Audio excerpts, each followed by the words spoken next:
comprehensive program kung paano isasakatuparan ang pag-audit sang-ayon po sa pamantayan ng ating saligang batas. It cannot be delegated to any other agency. Nag-usap na tayo kanina. Yes po. What has been delegated can no longer be delegated. Yes. That is a principle of law. Yes po. Sa mga abogado pong nandito, alam po nila yun eh. Potestas delegata, non delegare potest. Nagkakaintindihan po tayo. Yes po. So effectively, you delegated the idea, the work that you have been doing in the first. Ano ngayon? Maraming salamat po, Mr. Chair. Mr. Chair, may I direct my questions to the members or representatives of the Commission on Audit? Attorney, sino na dyan? Camora. Okay. Mr. Chair, I would like to ask the representative of the 1987 Philippine Constitution, which states that the Commission on Audit shall have the power, authority, and duty to examine, audit, and settle all accounts pertaining to the revenue and receipts of and expenditures or uses of funds and property. Do you understand this provision, Madam? Yes, Mr. Chair. This provision is constitutional. Yes, Mr. Chair. And this is related to Section 25 of Presidential Decree 1445 or the State Audit Code of the Philippines, which is statement of objectives. It says that in keeping with its constitutional mandate, this is in relation to the provision in Constitution I previously referred to you, the Commission adheres to the following primary objectives.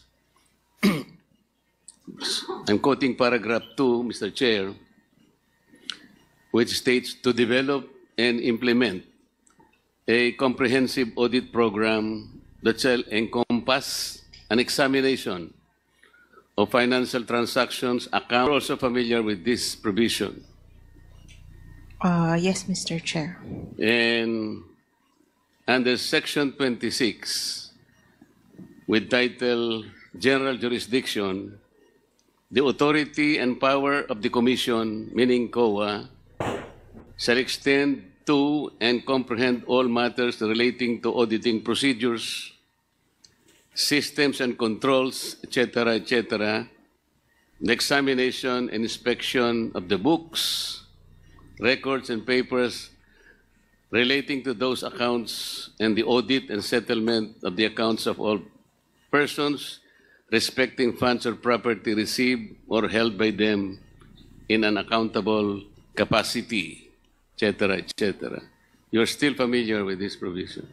Yes, Mr. Chair. These are all provisions which give mandate to COA in the examination, audit, and settlement of public funds. I am correct. Yes, Mr. Chair. Mr. Chair, I'd like to ask the representative from COA if the Constitution allocated this particular mandate to other agencies or offices of government other than COA. Mr. Chair, it is exclusive to the COA. It is exclusive to the COA. COA alone has the mandate and authority to perform all these functions. Audit, Mr. Chair. I just read before you. Is that correct? Yes, Mr. Chair. In issuing the audit observation memo to the Office of the Vice President, the examination in relation to this action, Madam. What audit actions, Mr. Chair? Para makumpleto po ninyo yung audit observation memo na inisyo po ninyo sa opisina ng Vice President, ano po yung nararapat gawin nila para sa ganun matugunan po yung aksyon na ginawa ng COA? As to the AOM, Mr. Chair, kailangan po nila mag-submit ng compliance dun sa observations namin, Mr. Chair. Ilan-ilan pong mga requirements ang dapat gawin para po matugunan nila yung requirements na hinihingi po ng Audit Observation Memo? Kung ano po yung nasa Audit Observation Memorandum, Mr. Chair. Pwede po bang i-enlighten nyo kami kung ano-ano po yung mga yon para sa kapakanan po naming lahat at lahat po ng nakapakikinig nitong ating pinag-uusapan? Mr. Chair, depende nga po kung ano yung content ng AOM. So if there are 2 observations, edi malamang po, 2 po yung i-comply. If there are 5 po ang i-comply. Kaya nga po, Mr. Chair, I am referring to the Audit Observation Memo that you issued to the Office of the Vice President. What period po? Kasi Ito pong pinag-uusapan natin ngayon. yung pinag-uusapan po natin, meron po from 2022, meron din pong 3 from 2023. No, yun nga po.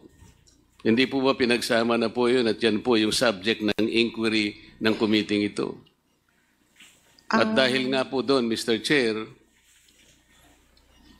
ay inadvisean po yata po. Sulat pong yun sa aking pagkakaintindi mula po sa interpellation kanina pa, ay mukha pong ina-advisean kayo ni Atty. Sanchez na i-ignore po ninyo yung subpoena ng committee ito sapagkat yung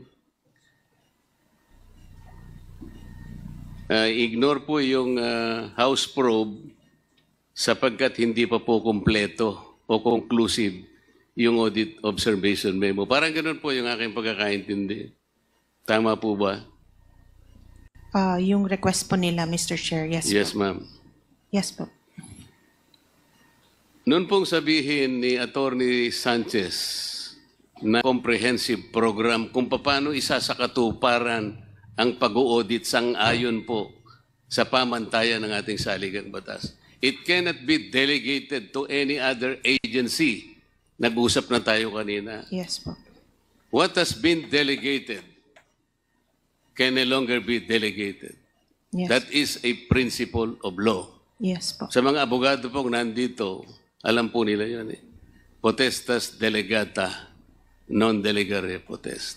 Nagkakaintindihan po tayo. Yes po. So effectively, you delegated